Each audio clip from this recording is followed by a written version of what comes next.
back, my dear followers. This is a new episode of the History of the American Mafia, a podcast written by Fabio Fabiano, translated and read by Grace Cutley's. I do hope you enjoy today's new episode. Today we're going to talk about Bonanno's War. The years from approximately 1964 to 1969 were testimony to the last great war in which a major mafia crime family attempted to take a position of supremacy over others in American organized crime. If the plan had succeeded, the attackers would have really changed the fate of the criminal world, as Lucky Luciano had previously achieved. This new conflict of the 1960s was implemented by an elderly boss, Joseph Bonanno, head of the New York Mafia family of his same name, which was relatively small but incredibly efficient. Joe Bonanno was also known by the nickname Bonanno, hence the name of the mafia conflict,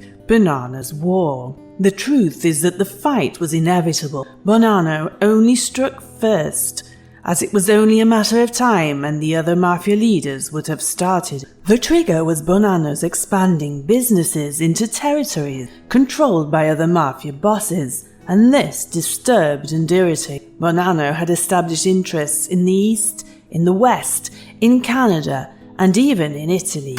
Later in time, the famous mafia turncoat Tommaso Buscetta talked about him in his revelation. He declared that Bonanno had had a decisive role in convincing Italian mafiosis in establishing an American-style commission to deal with disputes between Italy's 30 crime families. If Bonanno had been allowed to develop close contacts in Sicily with their commission, he would have been able to block the entire drug trafficking outside Europe. As Bonanno watched many of America's older bosses die, he decided the time had come to strike, to increase his success and money. He came up with an attack, a program to eliminate in one fell swoop two historic bosses, Carlo Gambino and Tommy Lucchese from New York, Stefano Magaddino from Buffalo, and Frank De Simone from Los Angeles. Bonanno contacted an old ally to take part in his plot,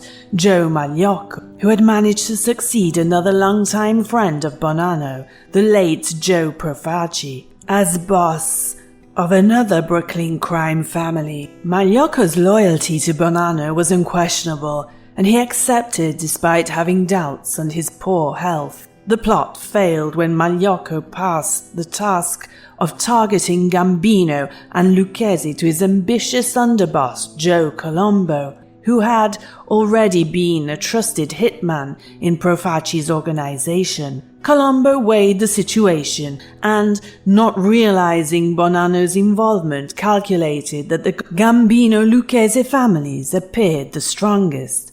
Colombo betrayed them and warned the two bosses. It didn't take Gambino and Lucchese long to figure out that Bonanno was behind the plot. The National Crime Commission handled the matter very carefully. The participants realized that Bonanno could deploy 100 armed men on the streets of Brooklyn and Manhattan and produce a bloodbath, as had already occurred in Chicago during Al Capone's era. Bonanno and Magliocco were summoned to a meeting with the commission, but Bonanno contemptuously refused to participate. Magliocco instead showed up, confessed, and begged for mercy. The union leaders let him live, deciding that he lacked the courage to carry out the project and was so ill that he'd probably had only a short time to live. He was fined $50,000 and was ousted from his mafia family, now led by Colombo.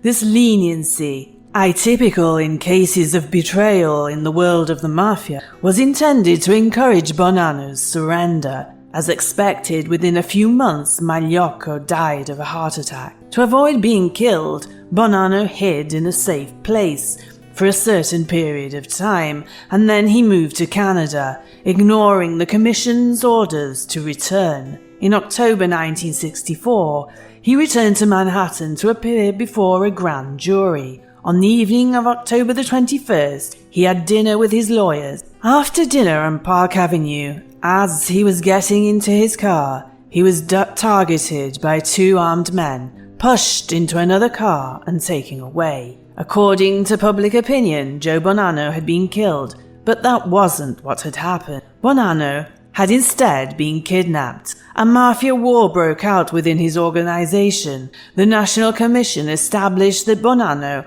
had renounced his position and installed Gaspare Di Gregorio to take charge of the family. This divided the family into 2 factions. In fact, in addition to the one led by Di Gregorio, the one directed by Bonanno's son, Bill, was formed, hoping that Joe Bonanno would return. Di Gregorio, under the pretext of restoring peace in the family, organized a meeting with Bill Bonanno. The meeting was supposed to be held in a house on Troutman Street in Brooklyn. When Bill arrived, some men from the opposing side opened fire on him and his men, who responded by shooting back. Due to the difficulties caused by low visibility in the darkness, there were luckily no casualties. Meanwhile, Bonanno had been kidnapped and guarded by his older cousin Magaddino from Buffalo. The commission of the mafia families apparently did not deal directly with Bonanno,